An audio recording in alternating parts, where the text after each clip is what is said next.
Baby, I'm the gamble of your life. Why you always gotta think twice? We could go at it all night. Till the morning till you can't even go no more. Aaron Rodgers and the Pack are headed west, a game away from getting back to the big show. They'll be in San Francisco, where the Niners are trying to return to the Super Bowl for the first time since 2012. We've got plenty of predictions heading your way, but we also have plenty of stats heading your way to help you decide on a prediction of your own. First up, a quick recap of when these two met back in Week 12, a game dominated by the 49ers. Samuel, the rookie, is inside the 10 to the end zone. Jimmy Garoppolo threw for over 250 yards, and San Francisco won going away 37-8. That game is a good example of the Niners' versatility. They can beat you in a number of ways. They had 6 wins this year when they threw for 250-plus passing yards. Firing end zone, it is caught for the touchdown! Garoppolo had a passer rating over 100 for the year, and he threw for 27 TD passes, tied for 5th most this season. But they also won 7 games in which they rushed for 130 or more yards. Tevin Coleman inside the 5, touchdown 49ers! Running the ball is what the 49ers are best known for. They averaged the second most rush yards per game this season and hit at a very healthy 4.6 yards a carry. And finally, they also won 8 games when they held their opponent to 20 or fewer points. Here's Armstead, and they bury Goff back on the 15-yard line. The Niners on the year holding teams to the 8th fewest points per game at a hair under 20 a game. Their defense took center stage in their latest win too, completely bottling up the Vikings offense. Cousins fires over the middle, and it's intercepted at the 40-yard line by Richard Sherman. Richard Sherman came down with a pick last week, the Vikings finding little success against the league's top-rated pass defense. No team has allowed fewer passing yards than the 49ers, and Sherman proved he has plenty of game left. QB's only mustered a 46.8 passer rating when targeting him. And it is intercepted by Richard Sherman. And not only did the 49ers allow the fewest passing yards per game, they also allowed the fewest passing yards per attempt, fewest passing yards per completion, and fewest pass plays of 20-plus yards. Allen, however, has it intercepted, and they get the big play. Richard Sherman on the pick. The 49ers secondary has been able to dominate in part because they rarely blitz, which allows more bodies to cover receivers. And who needs to blitz when you have Nick Bosa and company? Pressure again, and he goes down again. Bosa had 2 sacks last week, the team as a whole racking up 6. The Niners finished tied for 5th in sacks despite not having Dee Ford for 5 games.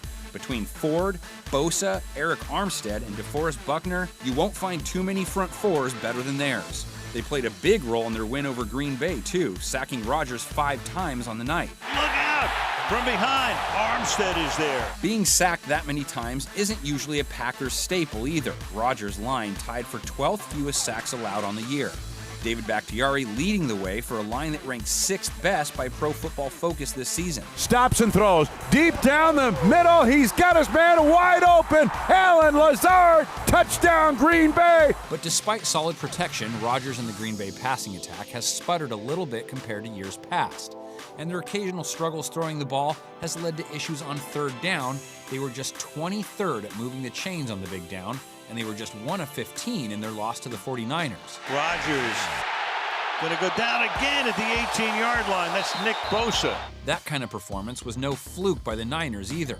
Their D was tied for 2nd best in the NFL at stopping teams on 3rd down, making it a key to keep your eye on if you're hoping for a closer game in round 2. If San Francisco wants to replicate that performance, they'll need to make sure they take care of 2 players aside from Rodgers, starting with his favorite target. Rodgers backs up, throws, Adams, touchdown, Green Bay.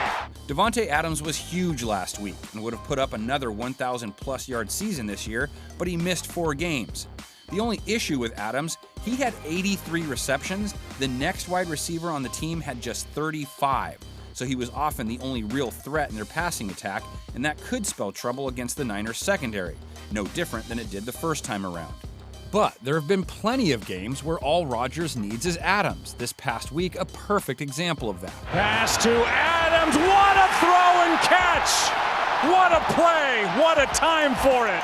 Adams had 6 games with 100 or more receiving yards regular season and playoffs combined, and Green Bay went 5-1 in those contests. And this is a team that went 13-3 for the year, so lacking a second consistent playmaker at wide receiver hasn't really hurt them too much.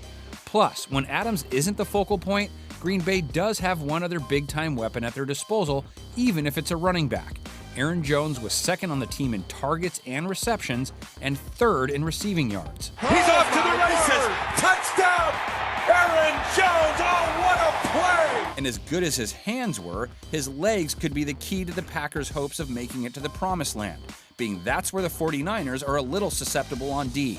Jones, touchdown Packers! Jones scored twice on the ground in their win over Seattle, but he wasn't quite as effective as he's been over this season. A season that saw him break out and put up over 1,000 rushing yards while scoring a league-leading 16 times while toting the rock. Turns the corner. Touchdown! Touchdown, Green Bay! Now, he wasn't effective against the Niners, and they are coming off a game in which they took care of business against one of the league's best runners in Dalvin Cook. 9 carries, just 18 yards. But that makes their run D the big X factor because they gave up 4.3 yards a carry on the year.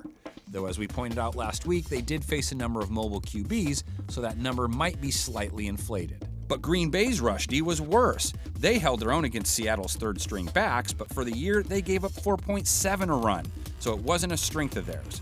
And that could be problematic when you face the Niners' three-headed rushing monster. The ground again, touchdown! Tevin Coleman went for over 100 yards last week, plus 2 TDs. But in any given week, it could be Raheem Mostert or Matt Breida who lead the way, as both averaged more than 5 yards a pop this year. The other clear player the Packers have to be worried about, Jimmy G's favorite target, who has been unstoppable at times, including when they played the first time. Wide open, George Kittle inside the 10. Touchdown, San Francisco. George Kittle is in the conversation as the top tight end in the league at this point, from his receiving abilities to his blocking prowess. His performance against Green Bay also fits how the Packers have handled that position. They gave up the 13th most yards to tight ends. As for their secondary as a whole, what you saw last week somewhat captures what they've been about all year. They're neither elite nor are they bad. But what they have to be able to do against the 49ers is stop them from racking up yards after the catch, which is their specialty. The Packers ranked 16th in allowing yards after the catch for the year. In the end, Green Bay's biggest strength on D is their two-headed sack duo, who came up huge against Russell Wilson last week. They're down in 5. Russell Wilson is sacked by Preston Smith. Preston Smith came up with 2 sacks, the second essentially sealing Green Bay's win. Zadarius Smith also had 2, and both of them had 12+ on the season. The Niners, on the other hand, are tied for 12th fewest sacks allowed, so Smith squared is up against a pretty solid pass front. Okay, before we get out of here, a quick trip in the time machine. This rivalry is real and it has history. They've faced each other 7 times in the playoffs, the last coming in 2013, a 23-20 49ers win. McDermott snaps it, Lee puts it down, Dawson kicks it up, and it is good! And the 49ers are going to Carolina! That was San Fran's second playoff win in a row over the Pack, having beat them 45-31 in 2012. Overall, though, Green Bay has a 4-3 playoff advantage. The Packers winning 4 of 5 back in the Brett Favre years between 1995 and 2001. So, can the Niners even things up, or are the Packers headed back to the big dance? Last week, I saw a whole slew of people come within a point or two of the actual game score between Green Bay and Seattle in our game preview comments section on YouTube. 5 of whom were within a single point of nailing it. Keep your predictions coming and the analysis. For now, we leave you with a look at what our NFL media panel came up with for this game. In the first quarter. Pass is caught. Kittle breaks 1 tackle. Another! Wow, what a touchdown for George Kittle. He went through Deontay Thompson and then Budda Baker, and Kittle was not going to be denied.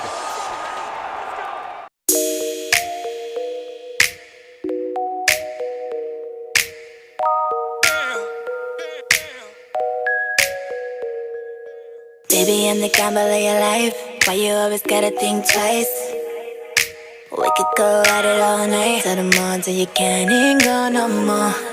You like it, don't even deny it.